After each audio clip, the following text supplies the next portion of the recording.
Hi అండి, అందరికీ నమస్కారం. నా పేరు Santoshi. Welcome to our channel. ఈరోజు ఈ వీడియోలో ఎగ్ మంచూరియా ఎలా చేసుకోవాలో చూపిస్తా. చాలా టేస్టీగా ఉంటుంది. రెస్టారెంట్ స్టైల్లో ఇంట్లో సింపుల్గా చేసుకోవచ్చు, చాలా క్వాలిటీగా చేసుకోవచ్చు. సో ఈ వీడియోని చూస్తున్న ప్రతి ఒక్కరూ మా ఛానల్ని సబ్స్క్రైబ్ చేసుకోండి. ముందుగా తయారీ విధానం. ముందుగానైతే నేను ఒక 8 ఎగ్స్ వరకు ఉడికిస్తున్నాను. దీంట్లో కొద్దిగా సాల్ట్ను వేసి సిమ్లో పెట్టి ఉడికిస్తే ఏంటంటే ఎగ్స్ అనేది పగిలిపోకుండా ఉంటాయి. సో ఇది కరెక్ట్గా ఒక 15 మినిట్స్ వరకు ఉడికించుకుంటే సరిపోతుంది. నేను వేరే బౌల్ని తీసుకొని దీంట్లో మైదా పిండిని 3 స్పూన్స్ తీసుకున్నాను. దీంట్లోకి కార్న్ఫ్లవర్ 1 స్పూన్ని యాడ్ చేస్తున్నాను. దీంట్లో కొద్దిగా పసుపుని యాడ్ చేస్తున్నాను.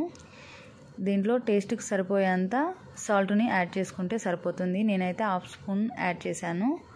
దీంట్లోకి కొద్దిగా కారాన్ని కూడా యాడ్ చేసుకుంటున్నాము. ఒక 1 స్పూన్ వరకే యాడ్ చేశాను నేను. దీంట్లో కొద్దిగా ధనియా పౌడర్ని కూడా యాడ్ చేశాను.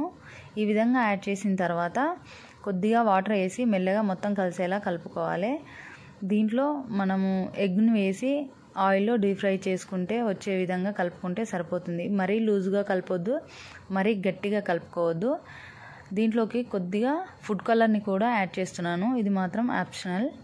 సో ఈ విధంగా మొత్తం మిక్స్ అయ్యేలా కలుపుకున్న తర్వాత ఒక 5 మినిట్స్ వరకు మ్యారినేట్ చేసుకుంటే చాలా మంచిగా వస్తాయి. సో ఇదైతే నేను పక్కకు పెట్టేసి ఎగ్స్ మొత్తం ఉడికినాయి, పొట్టు తీసి ఒక ఎగ్గులో నేను 4 పీసెస్ వరకు కట్ చేస్తున్నాను.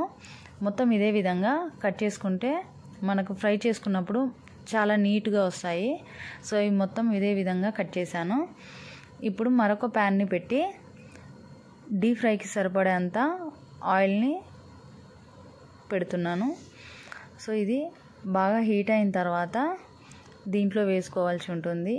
ఇప్పుడైతే ఈ చిన్న చిన్న ముక్కలుగా కట్ చేసిన ఎగ్గుని నేను ఇంతకుముందు కలిపి పెట్టిన పిండిలో ఈ విధంగా ముంచి దీన్ని తీసి ఆయిల్లో వేస్తున్నాను. ఈ విధంగా వేసిన తర్వాత మొత్తం కరెక్ట్గా ఫ్రై అయ్యేలా 2 వైపులా మలుపుకుంటూ ఫ్రై చేసుకుంటే సరిపోతుంది. సో ఇవైతే మంచి బ్రౌన్ కలర్ లాగా వచ్చే వరకు ఫ్రై చేసుకోవాలి. చాలా క్రిస్పీగా వస్తేనే మనకు తినేటప్పుడు టేస్టీగా అనిపిస్తాయి. సో ఇవైతే కరెక్ట్గా ఫ్రై అయిపోయాయి. ఈ విధంగా ఫ్రై అయితే సరిపోతుంది. నేను మొత్తం ఇదే విధంగా ఫ్రై చేస్తున్నాను. మరొక ప్యాన్ని పెట్టి దాంట్లోకి ఒక 2 స్పూన్స్ వరకు ఆయిల్ని తీసుకుంటున్నాను. ఇంతకుముందు ఫ్రై చేసిన ఆయిల్నే నేను దీంట్లో యాడ్ చేస్తున్నాను. ఈ విధంగా వేసుకున్న తర్వాత దీంట్లో కొద్దిగా జీలకర్రని కూడా యాడ్ చేశాను. నేను కొంచెం జీలకర్ర యాడ్ చేసిన తర్వాత అల్లం ముక్కని చిన్న చిన్నగా ముక్కలుగా కట్ చేసి దీంట్లో వేశాను. ఈ విధంగా వేస్తే తినేటప్పుడు చాలా టేస్టీగా అనిపిస్తుంది. దీంట్లో కొద్దిగా పచ్చిమిర్చిని కూడా యాడ్ చేశాను. ఒక 1 ఆనియన్ని పెద్ద పెద్ద ముక్కలుగా కట్ చేసి వేసాను. ఒకటి క్యాప్సికమ్ కూడా పెద్ద సైజులో పీసెస్ కట్ చేసి వేసేసాను. ఈ విధంగా వేసిన తర్వాత ఒక 1 మినిట్ నుంచి 2 మినిట్స్ వరకు ఫ్రై చేసుకుంటే సరిపోతుంది. ఈ విధంగా ఫ్రై అయిన తర్వాత దీంట్లోకి టమాటో సాస్ని కూడా యాడ్ చేసుకుంటే చాలా టేస్టీగా ఉంటుంది. ఇది ఎక్కువసేపు ఉడకాల్సిన అవసరం లేదు. మామూలుగా ఒక 2 మినిట్స్ ఉడికిన తర్వాత నేను దీంట్లో సాస్ను కూడా యాడ్ చేస్తున్నాను. నేను 8 ఎగ్స్ వరకు తీసుకున్నాను కాబట్టి నేను స్మాల్ కప్తో యాడ్ చేస్తున్నాను. ఈ విధంగా యాడ్ చేసిన తర్వాత దీంట్లోని కొద్దిగా వాటర్ని కూడా యాడ్ చేసి కొద్దిగా ఒక 1 మినిట్ వరకు ఉడికిస్తే సరిపోతుంది. దీంట్లో కొంచెం ఉప్పుని కూడా యాడ్ చేస్తున్నాను. నేను ఇంతకుముందు పిండిలో కూడా యాడ్ చేశాను కాబట్టి దీనికి కొద్దిగా సాల్ట్ యాడ్ చేస్తే తినేటప్పుడు మంచిగా అనిపిస్తుంది. టేస్ట్ కూడా కరెక్ట్గా సరిపోతుంది సాల్ట్ది.